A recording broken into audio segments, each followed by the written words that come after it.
Assalamu alaikum viewers, I hope you all fine. I'm Alif Khan and today we will discuss about light dependent reactions of photosynthesis. So let's start. Bismillahirrahmanirrahim. Light dependent reactions. Light dependent reactions जो हैं ये अकर होते हैं 4 stages में। First stage में क्या होता है कि जो प्राइमरी फोटो इवेंट होता है जिसमें फोटोन ऑफ लाइट जो है वो कैप्चर्ड होती है बाय पिगमेंट मॉलिक्यूल, और सेकंड में फिर चार्ज सेपरेशन होती है जिसमें energy is transfer to reaction centre by an antenna complex, और फिर एक एक्साइटेड इलेक्ट्रॉन को ट्रांसफ़र किया जाता है to acceptor molecule.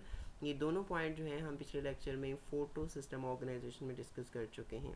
Next electron transport जो है जिसमें इलेक्ट्रॉन मूव होता है through carriers to reduce NADP plus, और फोर्थ स्टेप में केमियोस्मोसिस होती है जो एटीपी की प्रोडक्शन करवाती है। नेक्स्ट अगर हम इन सल्फर बैक्टीरिया बात करें तो ओनली वन फोटो सिस्टम जो है यूज होता है फॉर साइक्लिक फोटो फॉस्फोराइलेशन, जिसमें क्या होता है कि इलेक्ट्रॉन जो है वो ज्वाइन करता है प्रोटॉन को जिससे हाइड्रोजन प्रोड्यूस होती है, और यही इलेक्ट्रॉन दोबारा रिसाइकल्ड होता है टू क्लोरोफिल।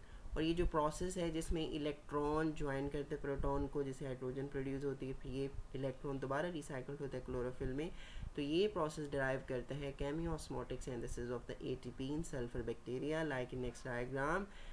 जैसे ये फोटोन अब स्ट्राइक करता है एंटीना कम्प्लेक्स के ज़रिए एनर्जी ट्रांसफ़र होती है रिएक्शन सेंटर में, और ये इलेक्ट्रॉन जो है एक्साइट हुआ एक्साइटेड रिएक्शन सेंटर, और ये अपना इलेक्ट्रॉन यहाँ पर इलेक्ट्रॉन एक्सेप्टर है यूबिक्विनोन उसको देता है, और यूबिक्विनोन नेक्स्ट जो है वो BC1 कम्प्लेक्स को अपना इलेक्ट्रॉन ट्रांसफ़र करती है, और ये BC1 कम्प्लेक्स जो है इन सल्फर बैक्टीरिया ये प्रोटॉन ग्रेडियंट को डेवलप करता है जिससे एटीपी की प्रोडक्शन होती है।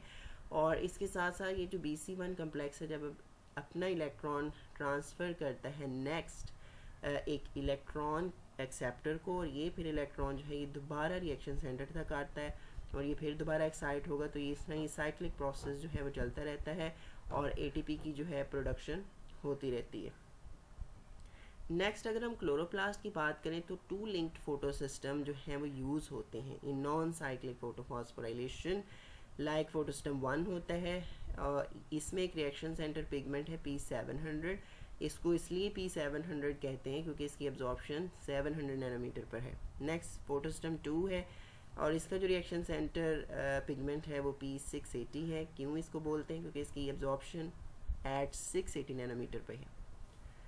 नेक्स्ट फोटो सिस्टम 2 जो है वो पहले एक्ट करता है, इसमें एक्सेसरी पिगमेंट्स जो हैं वो शटल करते हैं एनर्जी को to the P680 reaction centre, और जब ये एक्सेसरी पिगमेंट्स अब एनर्जी को ट्रांसफ़र या शटल कर चुके होते हैं इसके रिएक्शन सेंटर में, तो इलेक्ट्रॉन एक्साइट हो जाता है इसे फ्रॉम P680, तो ये ट्रांसफ़र हो जाता है टू B6F कम्प्लेक्स में। तो जो इलेक्ट्रॉन अब इसे लॉस्ट हुआ था फोटो सिस्टम 2 के रिएक्शन सेंटर से, वो is replaced by an electron release from the splitting of water. Next B6F complex is a series of electron carriers जिसमें बी टाइप साइटोक्रोम्स भी आते हैं जिनमें 2 हीम ग्रुप्स हैं BH एंड BL, और इसके अलावा रेसिक आयरन सल्फर प्रोटीन्स भी हो सकती हैं और साइटोक्रोम F भी। नेक्स्ट इलेक्ट्रॉन कैरियर मॉलिक्यूल जो है वो एम्बेडेड है थैलाक्वाइड मेम्ब्रेन्स में। प्रोटॉन्स को पंप किया जाता है into thylakoid space to form a proton gradient, कि ये जो B6F कम्प्लेक्स है ये प्रोटॉन को पंप करते हैं थैलाक्वाइड स्पेस में ताकि प्रोटॉन ग्रेडियंट डेवलप हो। नेक्स्ट फोटो सिस्टम 1 की बात करें तो ये रिसीव करता है एनर्जी को फ्रॉम एन एंटीना कम्प्लेक्स, और जो एनर्जी है वो शटल की जाती है P700 रिएक्शन सेंटर को, जिससे फिर क्या होता है कि जो एक्साइटेड इलेक्ट्रॉन है उसको ट्रांसफ़र किया जाता है two membrane bound electron carriers को, जिससे फिर जो इलेक्ट्रॉन मूव करते हैं तो इलेक्ट्रॉन को यूज़ किया जाता है to reduce the NADP plus to NADPH, और इसमें एंजाइम यूज़ होता है NADP plus oxido reductase enzyme या रिडक्टेजेस भी कह सकते हैं। इलेक्ट्रॉन जो लॉस्ट हुआ था फ्रॉम P700 वो रिप्लेस्ड हो जाता है फ्रॉम द B6F कम्प्लेक्स से। इसके अलावा ATP अब नेक्स्ट प्रोड्यूस होगी क्योंकि प्रोटॉन ग्रेडियंट डेवलप हो चुका है, अब ATP प्रोड्यूस होगी वाया केमियोस्मोसिस।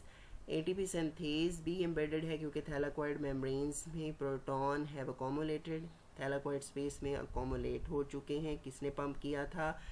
B6F कम्प्लेक्स ने प्रोटॉन्स को। अब प्रोटॉन मूव करेंगे दोबारा स्ट्रोमा में only through the ATP synthase और ATP प्रोड्यूस हो जाएगी फ्रॉम ADP एंड PI।